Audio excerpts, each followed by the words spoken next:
आज आर.के.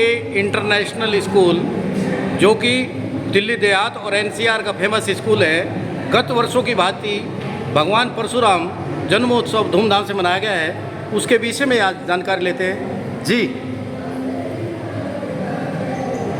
आपका शुभ नाम?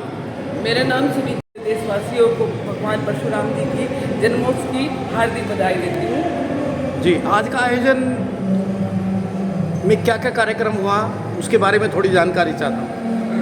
देखिए, आज का जो प्रोग्राम था ये हमारा भगवान परशुराम जी का जो जन्मोत्सव है उसको मनाने का उद्देश्य था, और ये आपके अपने विद्यालय आर.के. इंटरनेशनल स्कूल जो नरेला सफियाबाद रोड पर स्थित है, ये इसमें रखा गया। और इस आज के इस प्रोग्राम में सबसे बड़ी खुशी की बात तो यही है कि भगवान परशुराम जी के प्रति आज लोगों का जो प्यार, जो उनके प्रति लगाव, उनके प्रति जो आदर सम्मान, वो जो भगवान की तरह, जैसे भगवान परशुराम जी चिरंजीव है, उसी तरह से जैसे उनको लोगों के मन में उनके प्रति आस्था है, तो दूर दराज से यहाँ पर आज हजारों की संख्या में बहुत सारे व्यक्ति यहाँ पर उपस्थित हुए। बहनें भी थी, बुजुर्ग भी थे, और बड़े बड़े कोई भी अपने इस एरिया का ऐसा कोई सम्मानित व्यक्ति मुझे नहीं दिमाग में है कि भाई कोई ना पहुँचा हो।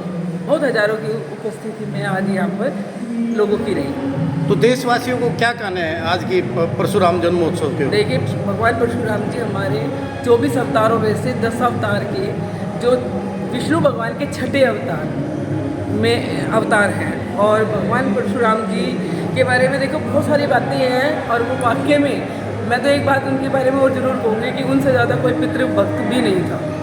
पितृभक्त होना, मातृभक्त तो कह देते हैं मातृभक्त, लेकिन पितृभक्त होना उनके लिए बहुत बड़ी बात थी। उनसे बड़ा कोई भी पितृभक्त मैं नहीं समझती कि कोई था इस देश में या इस सृष्टि में। इसका एक उदाहरण भी है, और ऐसा नहीं है वो पितृभक्त थे तो वो माता का भक्त नहीं थे या माता से वो प्यार स्नेह नहीं करते थे।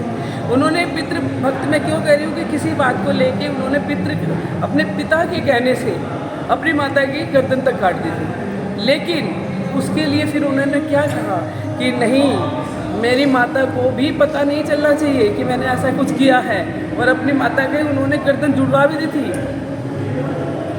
वो जीवित हो गई थी क्योंकि, लेकिन वो पिता की आज्ञा के मान के उन्होंने ऐसा किया था। और भगवान परशुराम जी तो चिरंजीवी हैं, वो तो आज भी अमर हैं। अगर हम उनके आचार विचार, उनके बताए हुए अगर उनकी उस पर चले ना, तो हमारे ब्राह्मण जितने भी हैं, वाक्य में ब्राह्मण शक्ति एक बहुत बड़ी शक्ति है, हमें उनके आचरणों को अपनाना चाहिए।